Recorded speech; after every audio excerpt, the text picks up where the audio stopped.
현재 인공지능 시대를 호령하는 세계 시가총액 1위 기업 엔비디아를 모르는 분은 없을 겁니다.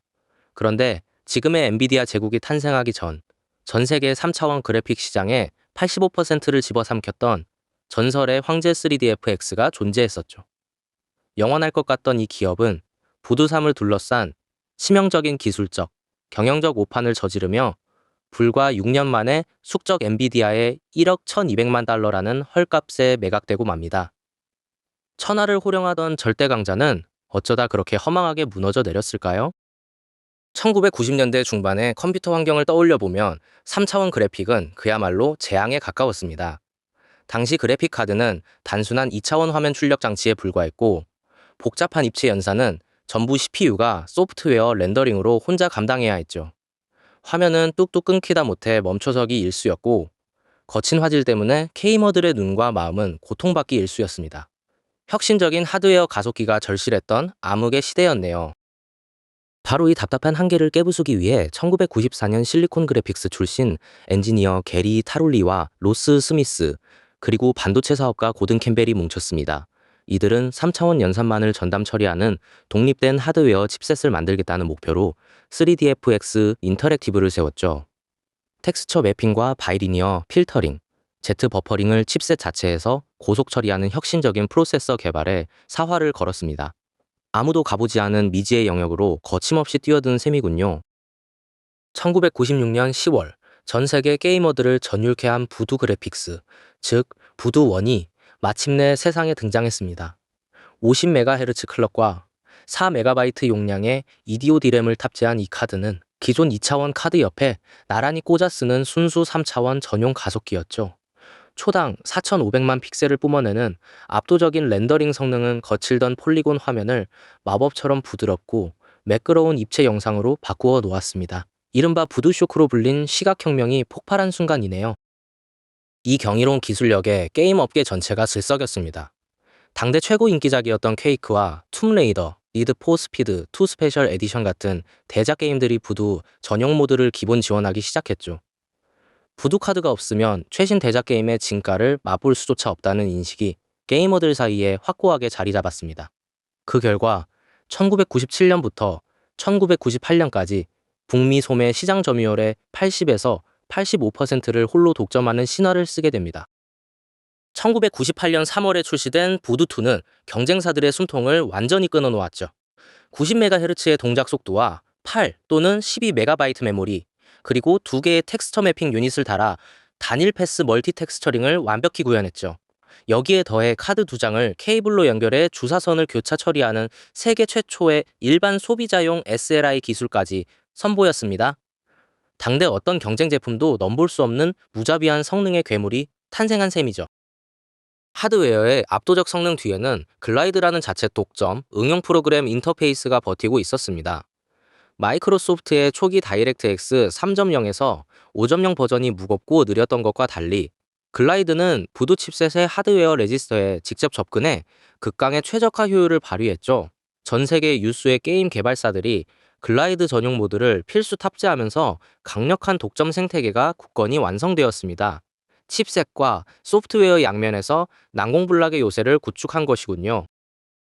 하지만 이 화려한 독점의 그늘 아래서 소비자들의 피로감도 함께 쌓여가고 있었습니다.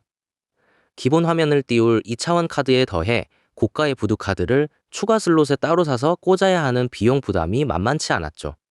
게다가 글라이드 전용 게임과 표준 다이렉트 3D 게임 사이의 호환성 갈등으로 드라이버 충돌과 시스템 멈춤 현상이 빈번하게 터져나왔습니다. 게이머들의 인내심에도 조금씩 균열이 가기 시작했던 셈이네요.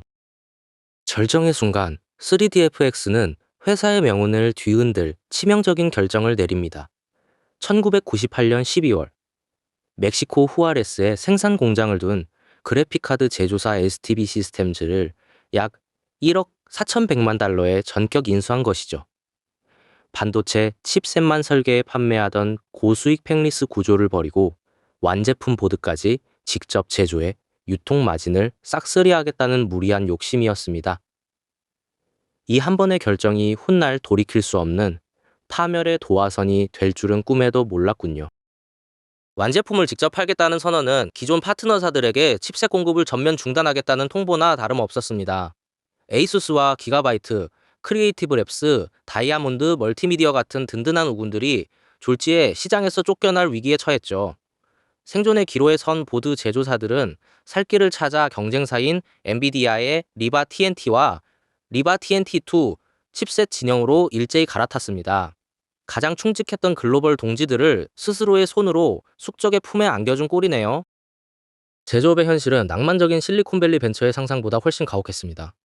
반도체 설계만 하던 연구 인력들에게 공장 운영과 복잡한 글로벌 물류, 재고 관리 역량이 갖추어져 있을 리 만무했죠. 거대한 공장을 유지하기 위한 고정비는 눈덩이처럼 불어났고 생산과 배송 차질이 잇따르며 수익성은 수직 낙하했습니다. 공장에서 쏟아져 나온 것은 막대한 이익이 아니라 감당하기 힘든 적자더미였군요.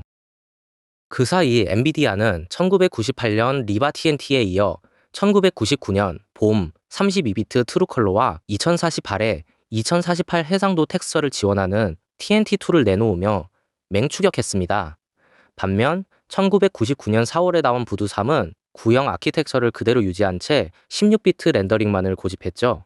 심지어 인간의 눈으로는 16비트와 32비트 색상을 제대로 구분하기 어렵다는 안일한 변명까지 늘어놓았습니다. 소비자의 눈높이를 무시한 이 오만한 발언은 시장의 신뢰를 무너뜨린 뼈아픈 실책이었네요. 1999년 8월 엔비디아가 지포스 256을 세상에 공개하며 판을 송두리째 뒤엎어버립니다. 기하학적 좌표 변환과 조명 연산을 칩에서 직접 처리하는 하드웨어 TNL 기능을 탑재하고 역사상 최초로 GPU라는 새로운 개념을 정의했죠. 그래픽카드의 패러다임이 단순 렌더링 가속에서 지능형 연산 프로세서로 완전히 전환된 순간이었습니다. 하지만 3DFX에게는 이 혁신에 맞설 기술적 준비가 전혀 되어 있지 않았군요. 소프트웨어 생태계의 판도 역시 급격하게 요동치기 시작했습니다. 마이크로소프트가 멀티 텍스처링을 지원하는 다이렉트X 6과 하드웨어 TNL을 품은 다이렉트X 7을 완성하면서 글라이드가 가졌던 성능 우위가 완전히 사라졌죠. 특정 회사 칩셋에만 묶여있는 규격을 유지할 이유가 없어진 게임 개발사들은 다이렉트X와 오픈GL 같은 개방형 표준으로 대거 이탈했습니다. 한때 가장 강력한 방패였던 독점 규격이 스스로를 가두는 차가운 감옥이 되어버렸네요. 위기를 타개하기 위해 야심차게 기획했던 차세대 하드웨어 TNL 프로세서 램페이지 개발은 수년 동안 끝없는 난항을 겪었습니다. 신제품 출시 일정을 더 이상 미룰 수 없었던 경영진은 결국 구형 구조의 칩을 여러 개 이어붙이는 VSA 100 전략을 임시방편으로 채택했죠. 하나의 강력한 차세대 칩을 만들지 못해 구형 칩 여러 개를 병렬로 엮어 성능을 메우려 했던 고육지책이었습니다. 기술의 근본적인 한계를 무리수로 덮으려 한 위험한 선택이었군요. 이 무리한 전략의 결과물은 참담했습니다.